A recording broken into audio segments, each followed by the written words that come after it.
Nobel Peace Prize is the highest honor in the international relations and just one of the highest honors, period. Did you know, as early as 2019, Donald Trump, current president of the United States, has been bitching about not getting one? I think I heard something about that.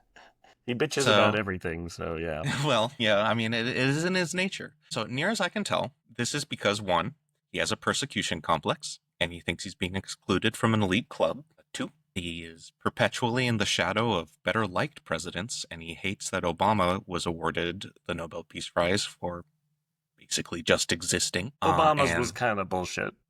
It definitely yeah, was pretty I'll bullshit. get back to it, but yeah, it was pretty condescending, honestly, that he got the Nobel Peace Prize, which is pretty great that you can give a condescending Nobel Peace Prize, and I will get back to that as well. I promise you. We're gonna circle around. We're gonna circle these wagons All right. around to the same spot. That's not really what circling the No, wagons is. you're making a logger out of them. Okay. Just like Yeah. a Number wagon three. fort. Make a logger out of this. Number 3, he's incapable of understanding that some things are just a standard part of his job as U.S. president and don't deserve any special recognition. So, I'm going to give you a brief history of this quest. And audience, please read the Vanity Fair piece that a lot of this is taken from. It's titled, All the Times Trump Complained About Not Getting a Nobel Peace Prize. It's pretty great. It'll be linked on the website. Yes, it will be linked in our sources at infohazard.show. February 2019. During a press conference at the White House, Trump claims that Shinzo Abe, the Prime Minister of Japan and victim of an electric thingamabob, nominated him for a peace prize, reportedly because the U.S. government asked Abe to, saying, I think I can say this. The Prime Minister Abe of Japan gave me the most beautiful copy of a letter that he sent to the people to give out a thing called the Nobel Prize. He said, I have nominated you, or respectfully on behalf of Japan, I am asking you to give them Nobel Prize. I said thank you. Oh God, this quote is so what long. a baby. This dude is less mature than my 4-year-old. Like You if haven't my heard the 4-year-old... half of it. I said thank you. Many other people feel that way too. I'll probably never get it, but that's okay. They gave it to Obama. I'm Italian Dracula now. He didn't even know what he got it for. He was there for 15 seconds, and he got the Nobel Prize. He said, oh, what did I get it for? With me, I will probably never get it. I mean, he makes a point, but like... How did people vote for this guy? Here's a catty little detail. In January 2020, days after assassinating Iran's top general, Trump complains that even though he saved Ethiopian Prime Minister Abiy Ahmed, who got a Nobel Peace Prize, I made the deal, Trump told the crowd at an Ohio rally. Saved the country, and I just heard that the head of the country is now getting the Nobel Peace Prize for saving the country. I said, did I have something to do with it? Yeah, but, that's the way it is. As long as we know, that's all that matters. I saved a big war. I saved a couple of them. And this is really stupid and hard to keep up. Okay. What? Wait, but so how many heads of state have gotten the Nobel Peace Prize? Probably the number one job for getting it, right? I didn't realize that. I guess I feel like didn't Malala get a Nobel Peace Prize? Yeah. I mean, it's not only Malala. heads of state. Right. And people like Malala that should get that this prize makes sense for. Heads of state is just stupid. Like, I don't know. They have the easiest job to creating peace by not starting wars, I suppose, or stopping wars they're currently in. Right, exactly. It's like right, it's like Trump thinks he should get a peace prize for killing the Iranian general. So, February 2025, so this year, at an Oval Office meeting with Netanyahu, who was apparently taking notes, this is a fun detail for later, they will never give me a Nobel Peace Prize. It's too bad. I deserve it. But they will never give it to me. Israeli Prime Minister and war criminal Bibi Netanyahu later nominated Trump for the prize. There needs to be like a Nobel Irony Prize. Seriously. Yeah. That wasn't in the article I was reading. That was That was a detail from this Al Jazeera article sarcastically titled, "Who Better Than Trump for the Nobel Peace Prize?" In other words, the person currently presiding over the genocide of Palestinians in the Gaza Strip has proposed that the world's top peacemaking prize be awarded to the primary enabler of that genocide. The man who in March announced that he was God, his fucking voice again, sending Israel everything it needs to finish the job in Gaza. That everything has entailed billions of dollars in lethal weaponry and other assistance. Here's a thought. The Nobel Peace Prize is fucking stupid. This shouldn't exist. Interesting. I mean, it's an interesting thing. I think awarding heads of state, if it's going to heads of state regularly, then it's just silly, meaningless. It's like that it's basic because it's from the royal family of some country, right? No, there's like a committee, right? And but they're from Norway. Isn't it like paid for by like the royal family? No, dude, it's the guy who invented dynamite. This is like a famous story, dude. How do you not know this? Fred Nobel. Yeah. So He felt they bad about accidentally inventing dynamite. they accidentally printed his obituary while he was still alive, and he saw that he was universally hated for inventing dynamite. And so he funded the Nobel Prizes in perpetuity with his fortune, so that people would think good things when they heard Nobel, instead of that dickbag who invented dynamite and blew up millions of people in Europe. You know who deserves a Nobel Prize is the person who's going to watch this episode and going to go out there and start printing preemptive obituaries just to try to turn some heads. Trump gets one, Putin gets one, I don't know. We just start printing them for everyone, just in case. One sort of side effect of this quest for the Nobel Prize is that world leaders now see this obsession as kind of a cheat code to get favorable treatment with the United States. Following the most recent Kashmir conflict, Pakistan nominated Trump for the Nobel Peace Prize, praising his stellar statesmanship. Cambodia recently nominated Trump for the Nobel Prize after the Thai border truce. So I guess it went down like bang, someone shot, bang, bang, bang, bang, bang, bang. And then it's like, wait, okay, hold on, stop shooting. And Trump was like, I'm here too. And Cambodia's like, hey, you deserve a Nobel Peace Prize. Also, how about these 90% tariffs you put on us for no reason? It's just a dramatic reenactment. Yeah, that was, I think you covered, that was the whole thing, the whole war. I felt like I was there, in dude. 30 seconds. I have PTSD, I think. Sorry. I have tinnitus from that dramatic reenactment. Okay. Why did Biden accept his Nobel Peace Prize? By Biden, I mean Obama. Because if he turned it down, he'd look like a dick, probably. One person has turned down the Nobel Peace Prize. Who was Just it? one. Well, we'll find out later. Okay. The thing that kind of got me on this retrospective of Trump's quest for the Nobel Prize is this last week, Azerbaijan and Armenia signed a peace accord that was brokered by Trump at the White House. Armenia and Azerbaijan, they've been fighting off and on for a long time, ever since the fall of the Soviet Union. And the most recent conflict was over Nagorno-Karabakh, which is a territory inside Azerbaijan that used to be populated by Armenians, ethnic Armenians. Ominous past tense. Well, in 2023, during Azerbaijan's military campaign against Armenia, the country sought to bring Nagorno-Karabakh under its control, and it expelled the entirety of ethnic Armenians from Nagorno-Karabakh. So, in the biz, we call that a genocide. You may ask, what does America have to do with this? What does America have to do with this?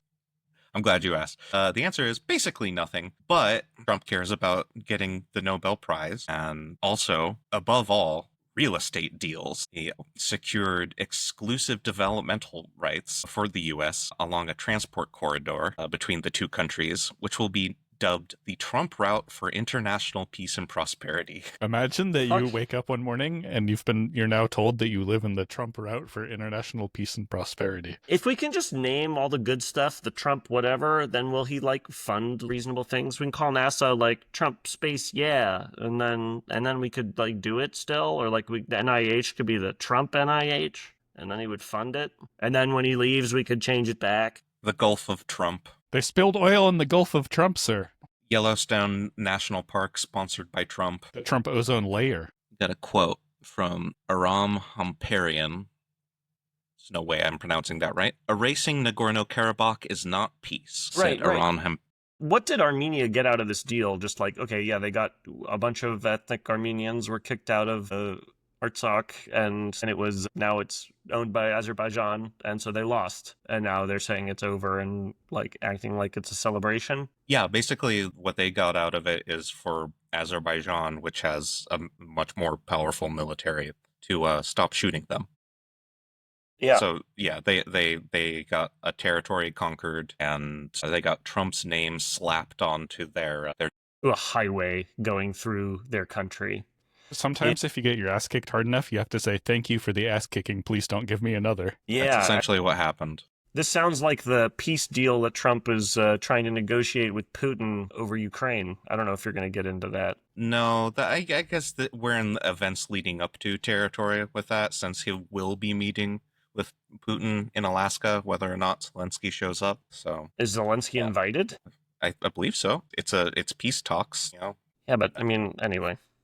peace talks Speaking at of- gunpoint. Speaking of poor faith, yeah, Putin has no. I mean, yeah, like sure, I'll take Ukrainian territory. That's it. That's his idea of peace, and that apparently, if Trump can call it, the Trump give Ukraine to Russia peace deal. Sounds Yeah, perfect. I mean, we were joking about it earlier, but I kind of think that might be true. If you could just slap his name on anything, then I mean, Right. if you can beat him to it, then you could get him to care about it.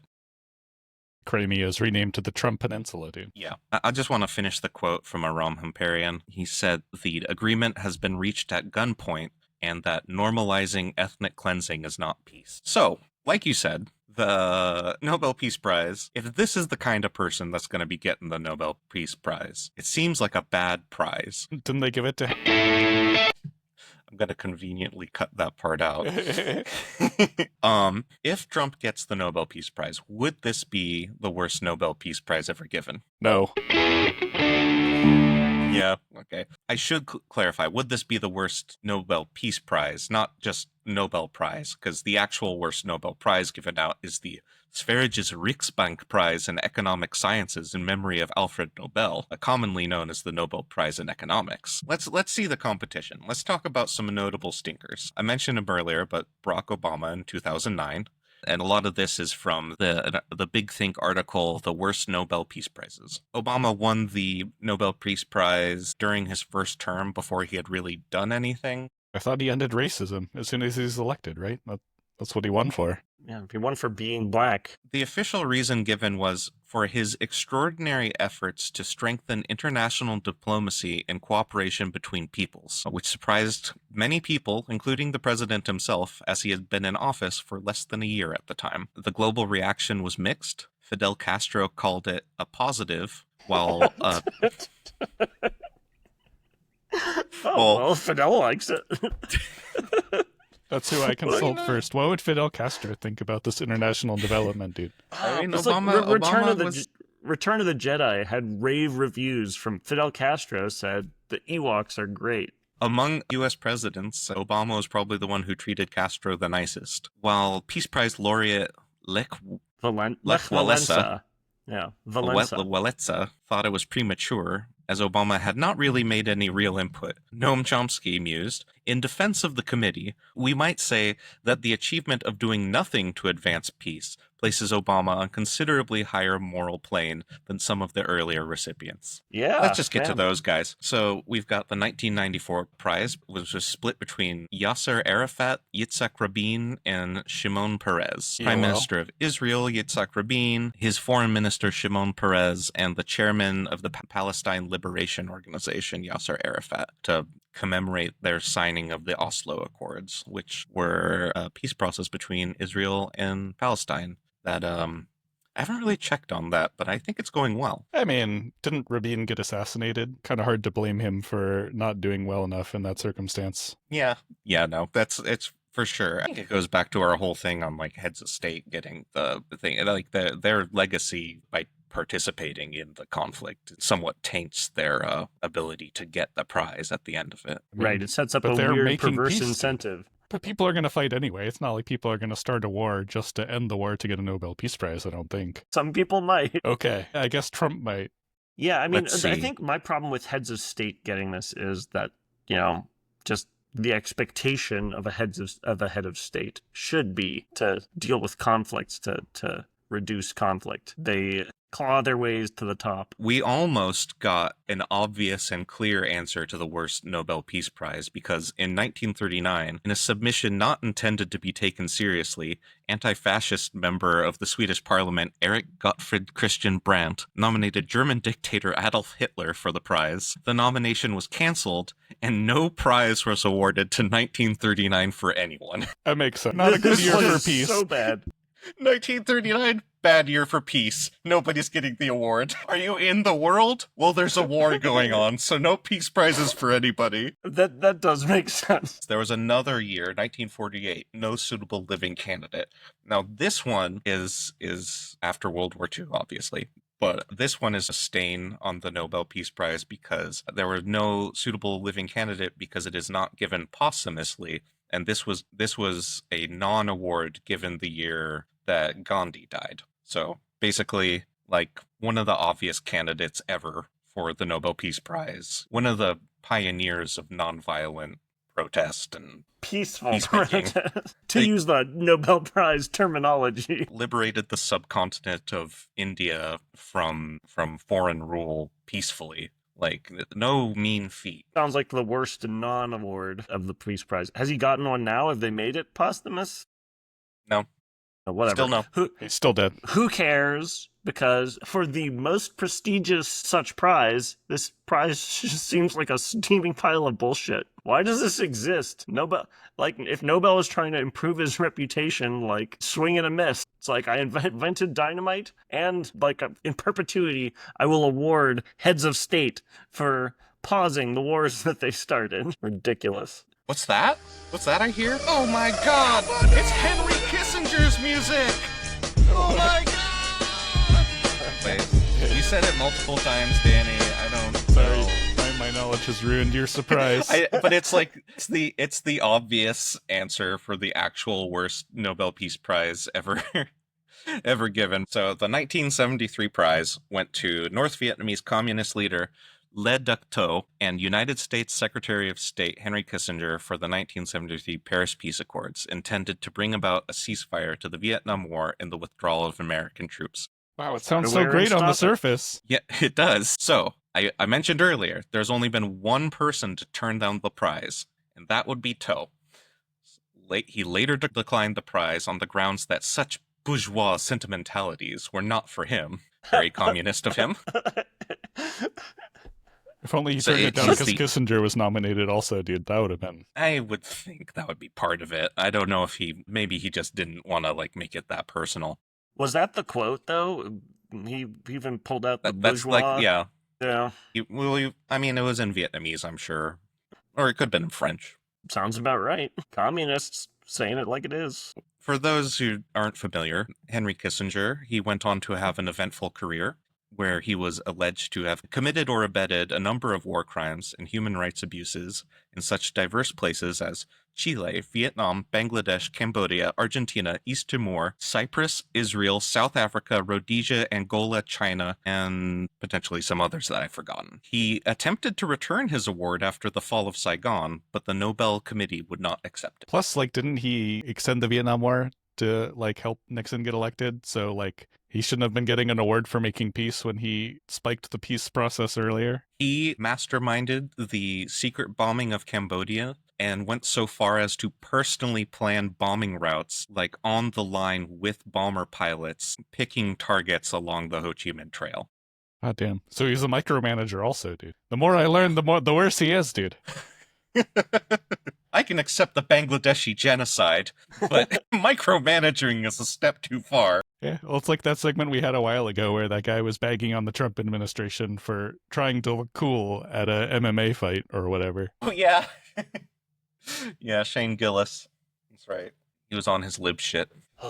So, yeah, I would say that just because you can go that low doesn't mean it wouldn't still be a shame if the Nobel Prize was awarded to Trump. And he's still got a couple of years as president legally. He has been hinting when the Armenian delegation came to the White House. He was telling them about how everyone wants him to run again in 2028. So he could have a lot of time to really rack up the war crimes if he set his mind to it. He's gonna have a tough time matching Kissinger, dude. That guy got around. No one puts up numbers like Kissinger on the political field or in the bedroom. That All dude right. just slamming puss day in and day out. I think we're starting to lose the plot here. Should we wrap this one up? We never had a plot. And that does it for another episode of Bad Nobel Peace Prizes. Remember to like and subscribe and smash that country that you hate and get awarded for when you stop smashing it. Beautiful. The end.